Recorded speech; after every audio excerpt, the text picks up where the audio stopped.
Bad Batch community, this is long overdue. It's just a conspiracy theory, and maybe I'm wrong, but I'm throwing this up here just to hear y'all's thoughts and to share my own. So here we go. I believe that Tech was actually meant to come back in the original Season 3 finale, but the writers ultimately had to scrap it when they found out they weren't getting a Season 4. I'm not sure when the creative team for the Bad Batch found out they were not going to be getting a 4th season, but it is highly possible that they were setting up the plot for Tech to return as CX2. I very much believe that. I also believe that they had an entirely different plan for the mysterious vault on Tantus and Project Necromancer, which is, they also had to scrap it for the same reason. Why else would the first half of the Season 3 feel so cohesive and so different from the latter half?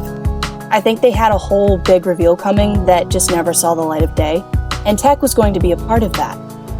It drives me crazy how much the scene from Episode 3, Shadows of Tantus, differs from the vault we see in Episode 10 later on. Like, no way these two rooms are the same place, you kidding? Expect if they'd had another season, they could have given us the Tech/CX2 reveal in the finale, and then fleshed that out a lot more in the would-be Season 4. But that didn't happen. Neither did the hopeful prospect of getting our questions answered about Project Necromancer, which I think would have played a role in the conflict of the non-existent Season 4. In short, the writing team probably realized that they were going to have to wrap up the story with what runtime they had to work with. And I think they did a good job considering those parameters were considerably narrowed from what they had previously anticipated. But that's all speculation. I don't know if that actually happened or not, but it just seems very likely, given all the hints dropped throughout Season 3. That Tech was CX2, that Project Necromancer was something much darker and sinister than a room full of kids, that there were more plot points to be developed if given more time. On a totally unrelated note, I also believe that if Season 4 had been greenlit, Crosshair might have definitely sacrificed himself in the Season 3 finale. Everything was pointing to it. That's why I was practically chewing on my laptop watching the episodes leading up to the endgame. Jennifer really had me with that one.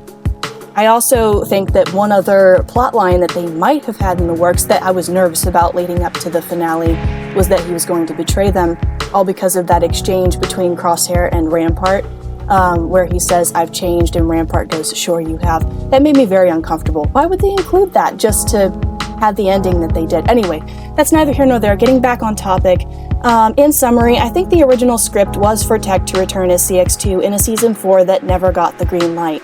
He would have basically taken the role that Crosshair held in Season 1, and I think that would have been cool to see.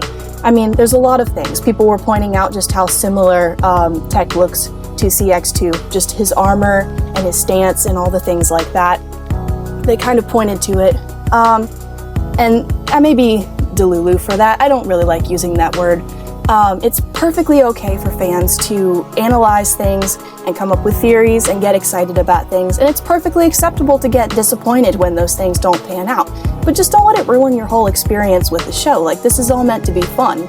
If Tech didn't come back necessarily in on-screen canon, guess what? He can absolutely come back in your fan fictions, in your fan art, in your fan theories, headcanons, anything like that. I mean, with the show concluded, it's an open slate. They left us so much to work with, so have fun with this, guys. That's what it's really about. But I want to hear your thoughts. These are just mine, and I'm sure there are facts I don't know. So if you have any pearls of wisdom, feel free to send them my way. As always, have a lovely day. God bless you, and feel free to hit the like and subscribe button if you would like to.